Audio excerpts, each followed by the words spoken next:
जब राधा ने छोड़ा वृंदावन, राधा और कृष्ण यह दो नाम नहीं, एक आत्मा की दो अभिव्यक्तियां है। वृंदावन की रज में जहाँ प्रेम ने आकार लिया, वहीं राधा ने एक दिन वह निर्णय लिया जिससे सारा ब्रह्मांड मौन हो गया। यह कथा है उस क्षण की जब राधा ने वृंदावन छोड़ा और कृष्ण के हृदय ने एक गुण वेदना को संजोया। वृंदावन की स्वर्णिम सुबह, वृंदावन में सूरज अपनी सुनहरी किरणें फैलाने ही वाला था। हर ओर बांसुरी की मधुर तान गूंज रही थी। कृष्ण और राधा की रासलीलाएं चरम पर थी।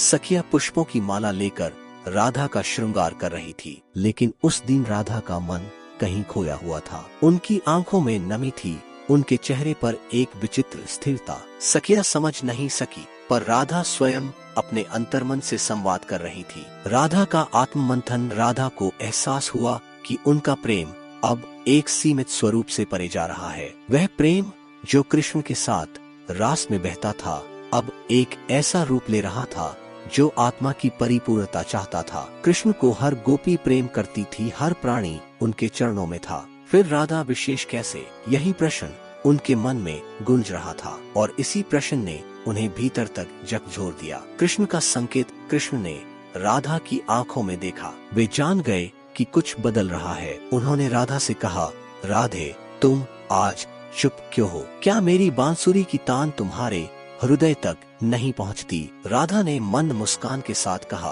कृष्ण, आपकी तान अब इतनी विराट हो गई है कि वह वृंदावन की सीमा नहीं जानती। मैं उस स्वरूप को समझ रही हूँ जिसमें आप समस्त विश्व में व्याप्त है। वीरा का बीज। राधा जानती थी कि कृष्ण को यह जीवन केवल वृंदावन तक सीमित नहीं रहना है। उन्हें कुरुक्षेत्र तक जाना है, द्वारका का शासन करना है, धर्म की स्थापना करनी है। राधा के प्रेम का स्थान वहाँ नहीं था। उन्होंने कृष्ण से कहा है, कान्हा, अब मेरी भूमिका यहाँ पूर्ण होती है। मेरा प्रेम अब वियोग के माध्यम से ही जीवित रहेगा। मैं वृंदावन छोड़कर उस पथ पर जा रही हूँ जहाँ तुम्हारी स्मृति मेरी साधना बनेगी। कृष्ण कुछ नहीं बोले, केवल उनकी आंखें बोल रही थी। चुपचाप गहराई से राधा का विदा लेना।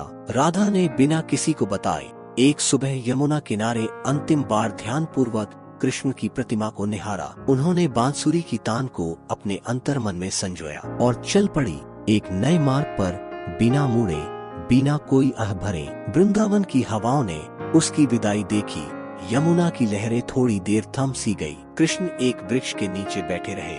बांसुरी उनके हाथ में थी, पर स्वर थम गया था। कृष्ण की प्रतिक्रिया। कृष्ण ने राधा को रोकने का प्रयास नहीं किया। उन्होंने केवल आकाश की ओर देखा और मौन होकर उस प्रेम को अपने भीतर समेट लिया। उन्होंने समझा, यह विरह ही वह माध्यम है जिससे राधा का प्रेम अमर बनेगा। राधा की साधना। राधा एक संत बनकर तप में लीन हो गई। उन्होंने राधा से शक्ति, शक्ति से ध्यान, ध्यान से ब्रह्म तक की यात्रा की। उनका प्रेम अब व्यक्तिगत नहीं रहा, वह ब्रह्मांडीय हो गया। राधा का नाम अब केवल कृष्ण से जुड़ा नहीं रहा, वह प्रेम की पराकाष्ठा बन गया। लोग उन्हें देवी मानने लगे और उन्होंने कभी इस श्रद्धा का विरोध नहीं किया। उनके तप में कृष्ण का स्मरण ही प्रमुख साधना थी। कृष्ण की जीवन यात्रा। कृष्ण ने अपने जीवन में अनेक उत्तरदायित्व निभाए, गीता का उपदेश दिया, धर्म की स्थापना की, लेकिन राधा की याद उनकी आत्मा में सदैव बसी रही। उनका प्रेम कभी कम नहीं हुआ, केवल स्वरूप बदल गया। अंतिम मिलन कई वर्षों बाद, जब राधा अपनी अंतिम साधना के समय शांत जल के समीप ध्यान मग्न थी, तब कृष्ण एक बार उनके समक्ष प्रकट हुए। उन्होंने राधा का हाथ थामा और कहा, राधे, तुमने जो प्रेम किया वह मेरी आत्मा का मार्ग बना। तुमने वियोग को भी पूजा बना दिया। मैं धन्य हूँ।